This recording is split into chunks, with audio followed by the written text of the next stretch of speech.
Hello पप्पूना वाली बोलो छो? हाँ बोलो, હું પપ્પુની મમ્મી બોલું છું. હું કપાસી ઇન્ટરનેશનલ સ્કૂલ માંથી પ્રિન્સિપાલ પરાણે પાસ કરો સાહેબ બોલું છું. હા બોલો સાહેબ.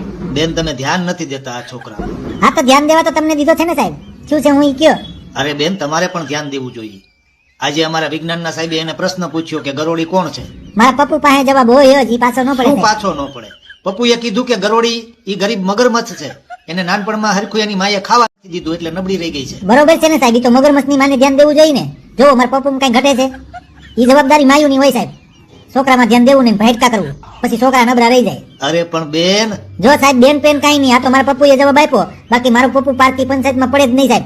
એના પપ્પાનો મગજ બહુ આકરો સાહેબ, ઈ ઢીબી નાખે. અરે વાત તો સાંભળો બેન. જો સાહેબ એના ઈ વિજ્ઞાનના સાહેબને પણ કહી દેજો, બીજી વખત આવું પૂછે નહીં, નકર ફી ભરવાની થતી નથી સાહેબ. અલ્યા કેમ સમજાવવું આને? શિક્ષણ બચાવવા કરતા ફી બચાવવી જરૂરી છે ભાઈ. જો બેન ઈ સાહેબ હમણાં નવા આવ્યા છે એટલે કદાચ એને ખબર ન હોય કે પપ્પુનું જ્ઞાન વિજ્ઞાનથી પણ વિશાળ છે. ખરેખર ધન્ય છે તમને, તમે બહુ ધ્યાન દીધું છે પપ્પુમાં. આ વખતે જાગૃત વાલી તરીકે તમારું સન્માન કરવાનું છે બેન.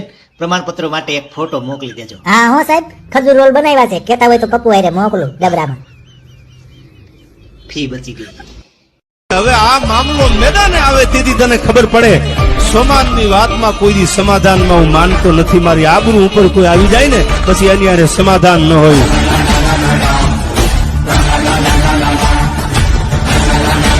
ये संसार किसी को नहीं बख्श सकता, किसी को नहीं बख्श सकता. आप चाहे जैसे चलो, चाहे जैसे चलो, आपको बोलेगा संसार, वो बोलेगा. इसलिए कभी संसार मान जाए आपको ऐसा नहीं. चार अगर आपको सही कहेंगे तो चार गलत कहने वाले मिलेंगे. हमको उनको भी प्रणाम करना है, अपने सीधे मार्ग में चलते रहना.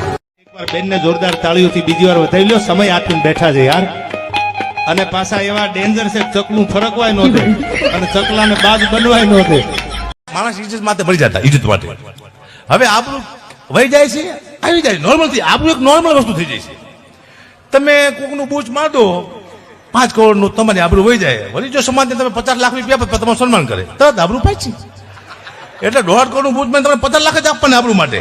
આબરૂમાં જાજી વાર લાગતી નથી.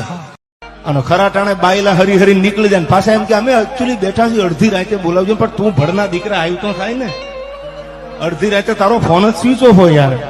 અને કાં તો ફોન લાગે કે એકચ્યુઅલી મારી મોમ ને પૂછી લો. તારી મોમ ને પૂછવા જાય તો બોમ્બ અમારા નામના ફૂટી જાય યાર. 4 વ્હીલ આપણી પાસે થઈ જાય ને પછી સાયકલ વાળાને તુકારો કરવાનો આપણો કોઈ અધિકાર નથી. હા, આવા સિંગલ રોડ ઉપર જતા હોય ને આપણી ગાડીને હેલોજન લાઈટ હોય ને સામે બાઇક વાળો આવતો હોય તો ડીમ લાઈટ કરીને 1 કિલો હેઠો ઉતાર દેવો. એની સામે મોરે મોરો ન જવા દેવી. તેવડ હોય તો ડમ્ફરીઓ આવતો એની સામે જવા જો. ત્યાં તો ખીખી ખીખી તો હેઠા આવે છે. પી જેલ નાના જા ને પી જેલ છે.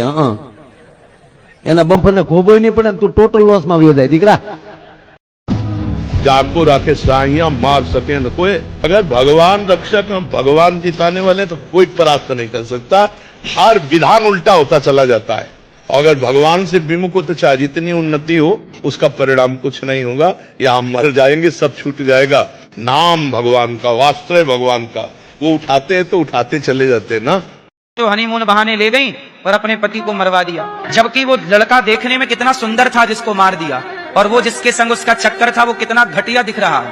ऐसे ही हाल वो ड्रम वाले केस में भी था कि अपने सुंदर पति को मारकर ड्रम में पैक कर दिया और एक घोचू लाल के संग भाग गई. आजकल इन लड़कियों की पसंद क्या हो रही है?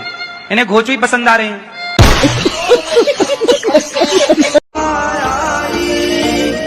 साइकिल नो वेतन तो गाड़ियों तुलाई बजारे बेहाड़ा केण बोधी रड़वाई नदी बुजुर्ग दौड़ पार्टियों के पड़ी. जिंदगी एक बहुत बड़ी प्रश्नवाचक चिन्ह लेकर आई हुई है. इससे हमको उत्तर देना है. अगर उत्तर देकर नहीं गए तो 83,99,999 योनियां वो हमें बलात् भोगनी पड़ेंगी. एक प्रश्न है, जीवन मुक्त हो जाओ. अगर जीवन मुक्त हो गए तो नहीं तो फिर तो सुअर कुत्ता गधा नाली का कीड़ा क्या क्या क्या क्या बनना पड़े. हमारे भाग्य में भगवत प्राप्ति नहीं लिखा होता, वो पुरुषार्थ से किया जाता है. सुख और दुख ये भाग्य के हैं.